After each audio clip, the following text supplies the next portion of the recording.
পূর্ব সিকিমের একাধিক পাহাড়ি এলাকা ফের তুষারপাতে ঢেকে গেছে। চারদিকে বরফের সাদা চাদরে আনন্দ উল্লাসে মাতোয়ারা বাইরে থেকে আসা পর্যটকরা।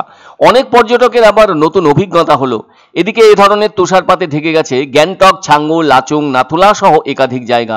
এর ফলে এখানকার প্রকৃতি যেন ভিন্ন রূপ দেখিয়ে দিল। আর তুষারপাত এতটাই হয়েছে যে গোটা রাস্তা থেকে শুরু করে বাড়ি গাড়ি সমস্তটাই বরফের চাদরে ঢেকে দিয়েছে। গাড়ি আটকে যায়, পর্যটকদেরও। তবে রাস্তায় যেভাবে বরফ জমেছে সেই বরফ সরানোর কাজও শুরু করেছেন ভারতীয় সেনাদের সাথে সিকিম রাজ্য পুলিশও। বেশ কিছুদিন ধরে বরফের সাদা চাদরে মুড়েছে সিকিমের বিভিন্ন জায়গা। আর ওই বরফ মাখা পার্বত্য এলাকার পরিবেশে নিজেদের জন্য মাখিয়ে নিয়ে দারুণভাবে আনন্দ উপভোগ করছেন পর্যটকরা। কিন্তু আনন্দ করলেই তো হবে না, ওই বরফ ঢাকা পথ ধরে ফিরেও আসতে হবে পর্যটকদের।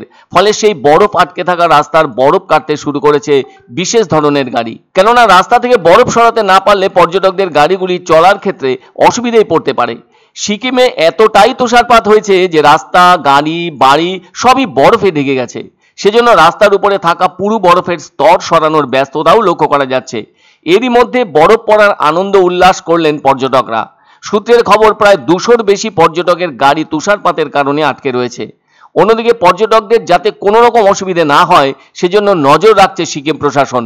রবিবার সকালে চুংথাং এলাকায় এসে পৌঁছয় অনেক পর্যটক। আবার লাচুংয়ের তুষারপাতের কারণে সড়ক পথে এমন সমস্যা সৃষ্টি হওয়ায় স্থানীয় প্রশাসন এবং উদ্ধারকারী দল উদ্ধার কাজে নিযুক্ত ছিল।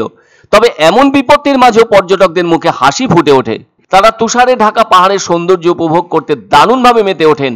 এদিকে লাচুংয়ে প্রাকৃতিক বিপর্যয়ের কিছু প্রভাব থাকলেও সেখানেও বেশ কিছু পর্যটককে তুষারপাতের মধ্যে ঘুরতে দেখা যায়। স্থানীয় প্রশাসন এবং পর্যটন বিভাগের পক্ষ থেকে নিরাপত্তা ব্যবস্থাও জোরদার করা হয়েছে, যাতে পর্যটকরা বিপদমুক্তভাবে তাদের পাহাড় ভ্রমণ শেষ করতে পারেন। আবহাওয়া দপ্তর জানিয়ে দিয়েছে সিকিমের বিভিন্ন এলাকায় আরো কিছুদিন তুষারপাত অব্যাহত থাকতে পারে। ফলে পর্যটকদের নিরাপত্তা নিশ্চিত করতে আরো সতর্কতা নেওয়া হচ্ছে।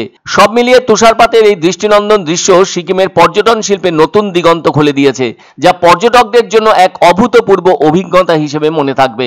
অনেকে তো বরফের চোখ জোড়ানো ছবি স্মার্টফোনে তুলে সেগুলো সোশ্যাল মিডিয়ায় ছড়িয়ে দিয়েছেন, আর তার জেরে সেই ছবিগুলি ভাইরাল হয়ে গিয়েছে। তবে বাংলায় এখনো গরম পড়লেও হঠাৎ হঠাৎ কোনো জেলায় কালবৈশাখীর মতো ঘটনা ঘটছে, হয়তো আরো ঘটবে।